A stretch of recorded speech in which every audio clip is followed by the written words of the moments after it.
शुक्रवारी संध्याकाळी गोरखपूर एक्सप्रेसने महिला डब्यातून सरिता आणि रेखा नवले या मायलेकी नाशिकहून ठाणे येथे जात होत्या। कल्याणला ट्रेन थांबता दिनेश यादव या इसमाने महिलांचा विरोध न जुमानता महिलांच्या डब्यात प्रवेश केला। ही मेल कल्याण ठाकुर्लीच्या मध्ये येताच दरवाजाजवळ उभ्या असणाऱ्या रेखाशी त्याचा वाद झाला आणि संतापलेल्या दिनेशने दरवाजात उभ्या असलेल्या रेखा हिला चालत्या डब्यातून फेकून दिले। ट्रेनमधून खाली फेकल्यानंतर रेखाला कसलीच शुद्ध नव्हती।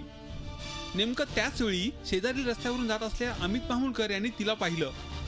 देवदूताप्रमाणे धावून आलेल्या अमित आणि त्यांच्या पत्नीनं कसलाही विचार न करता रेखाला कल्याणमधील फोर्टिस या रुग्णालयात नेलं।